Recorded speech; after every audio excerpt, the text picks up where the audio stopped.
The crystal glasses clinked against the mahogany dining table as my mother set down another bottle of expensive wine. Christmas dinner at the Sullivan house was in full swing, complete with the annual tradition of everyone bragging about their corporate achievements while subtly, or not so subtly, mocking my career choices. And just like that, I secured the merger with First Capital Bank, my sister Victoria announced, earning appreciative murmurs from our assembled family. By next quarter, Sullivan Financial will be the largest banking software provider in the Northeast. I took another sip of water, trying to ignore the irony of her statement. If only they knew who really controlled the banking software industry. Olivia, my Aunt Margaret's sharp voice cut through my thoughts. Still doing that little website thing. All eyes turned to me, and I could feel the judgment radiating from each carefully maintained expression. At 33, I was the family disappointment, the one who'd walked away from a prestigious position at Sullivan Financial to start my own tech company. Yes, I replied simply, but before I could elaborate, Victoria let out a dramatic sigh. Still playing with your little website, she said, her voice dripping with condescension. You know, we're always hiring junior developers at Sullivan Financial. I could put in a good word. She's just not cut out for corporate success, my mother added, refilling Victoria's glass while pointedly ignoring mine. Not everyone can be a natural leader like your sister. I felt my jaw tighten but kept my expression neutral.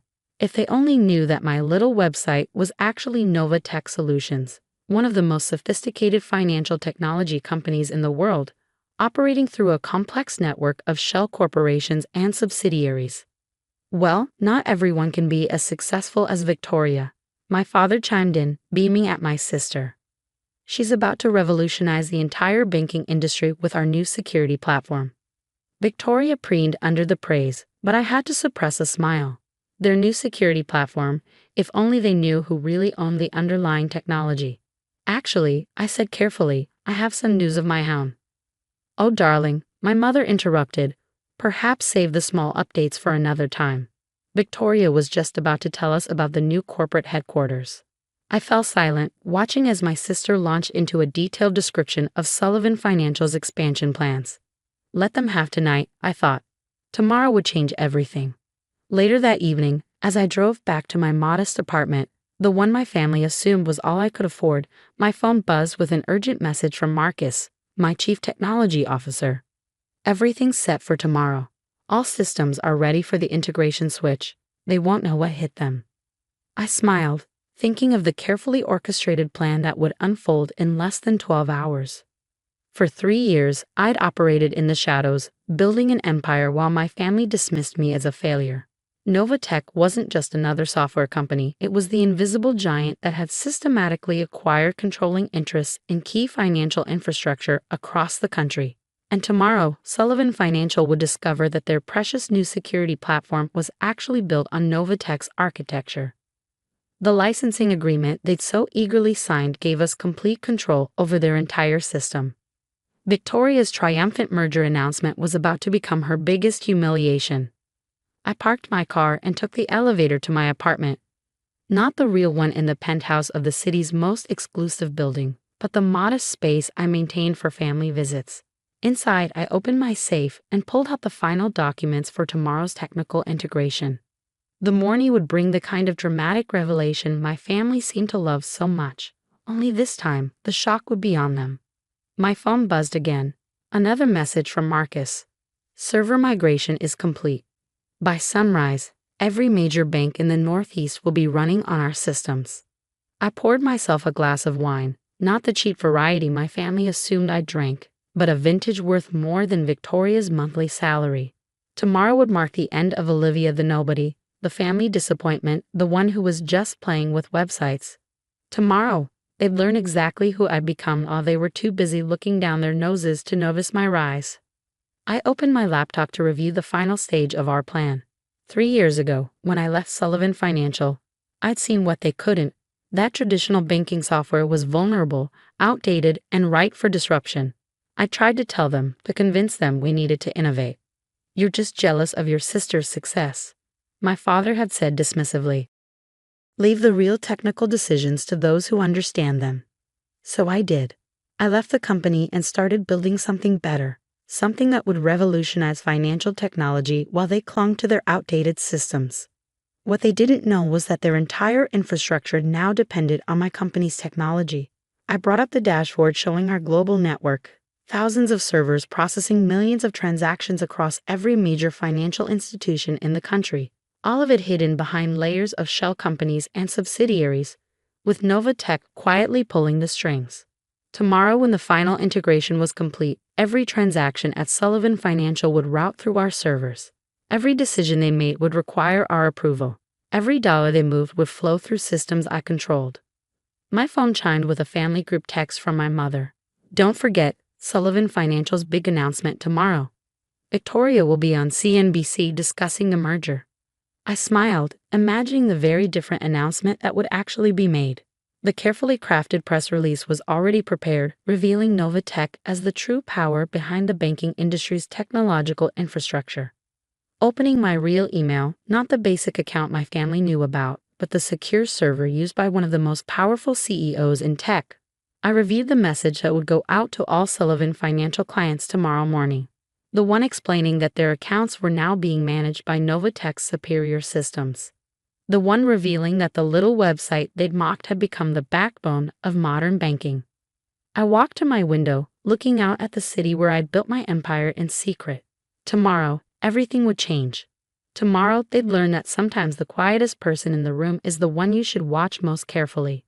The next morning, I sat in my real office, the entire top floor of Nova Tech's headquarters, watching the sun rise over the city skyline. Across the street, the Sullivan Financial Building stood proud and oblivious, its logo still illuminated in the early morning light. Ms. Walker, my assistant Sarah, appeared at my door. It's starting. I turned to my monitors, where dozens of screens showed banking systems across the country switching over to Nova Tech's infrastructure. Each transition was seamless, invisible to the average user, but revolutionary in its implications. Your sister just arrived at Sullivan Financial, Marcus reported, joining us with his tablet. She's about to go live on CNBC to announce the merger. I smiled, adjusting my Armani suit, a far cry from the intentionally modest clothes I wore around my family. Has she tried to access any accounts yet? Not yet. But the board members are starting to arrive for the morning meeting. Several have already attempted to log in. Right on cue, my phone lit up with urgent messages from Sullivan Financial's tech support team. Messages meant for their senior management but quietly routed to my office instead. Multiple system access issues, unable to verify credentials, payment processing delays. I stood up, gathering my documents. Time to pay my family a visit. The walk across the street felt surreal. Through the glass walls of Sullivan Financial's lobby, I could see Victoria standing with a group of reporters, practicing her merger announcement. My father was nearby, beaming with pride as he watched his golden child prepare for her moment of glory.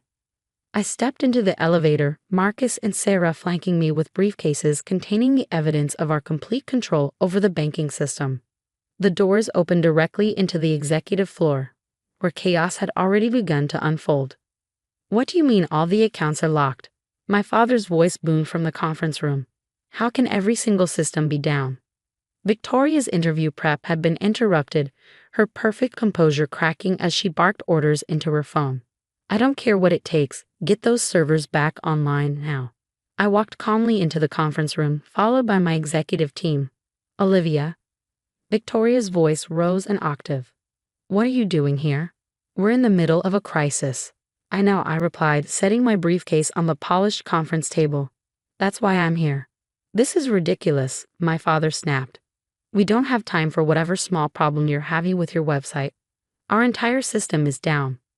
No, I corrected him, nodding to Marcus, who began distributing folders to the stunned board members. Your system is working perfectly. It's just under new management. Victoria's perfectly manicured hand trembled as she opened the folder. What is this? The complete documentation showing Nova Tech's ownership of your core banking infrastructure, I explained. Or more specifically, my ownership. The silence that followed was deafening. My father's face had gone pale as he scanned the documents. This is impossible, he whispered. Nova Tech is a multi-billion-dollar company. They control half the banking software in the country. Yes, I agreed. We do. We? Victoria's voice cracked. What do you mean we? I turned to the main screen, bringing up Novatech's true organizational structure. That little website you've been mocking, it was just the public face. Behind it, I built the largest financial technology company in the world. My mother, who had arrived just in time to witness the revelation, sank into a chair. But you work from that small office downtown. A front, I explained. Novatech operates in 40 countries. We own this building actually. And as of this morning, we control every transaction that flows through Sullivan Financial Systems. Why? My father demanded, his voice hoarse. Why go to all this trouble? I met his eyes across the table. 3 years ago, I tried to tell you our systems were vulnerable, that we needed to innovate or be left behind. You told me to leave the real technical decisions to those who understand them. Well, I did. I gestured to Sarah, who began passing out more documents. These papers detail exactly how outdated and vulnerable your current infrastructure is. Everything you've built is now dependent on Novatech's superior systems. Victoria's hands shook as she flipped through the pages. You'll destroy us, she whispered. No, I corrected. I'm saving you. Novatech isn't just taking control, we're offering to acquire Sullivan Financial at a fair price before the market realizes how vulnerable you really are. The board members leaned forward, suddenly very interested. They'd seen the warning signs, even if they'd been afraid to challenge the Sullivan family about it. You can't do this, my father breathed. We're family. Family? I laughed softly. Was it family when you dismissed every idea I brought to the table? When you mocked my work? When you called my company a little website just yesterday? I stood up, surveying the room. You have 24 hours to accept our offer. After that, we go public with everything we've found. Your choice. Mom, Victoria pleaded, turning to her mother who sat frozen in shock. Do something.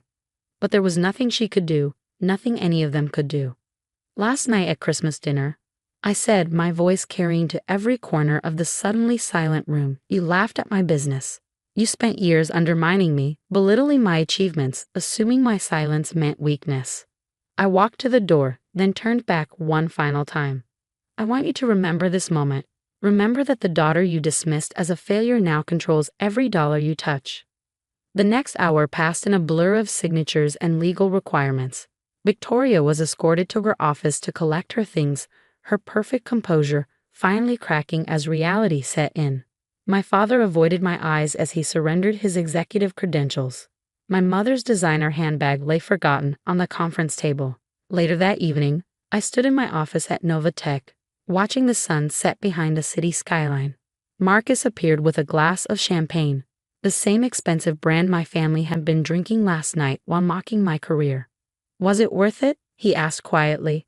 All these years of hiding your success. I thought about the decades of condescension, the dismissive comments, the patronizing offers of entry-level positions. Then I thought about the empire I built, the thousands of employees who relied on me, the technology we created. It wasn't about revenge, I said finally. It was about proving that success doesn't always look the way they think it should. That you don't have to follow their path to build something meaningful. The following year brought changes no one in my family could have predicted.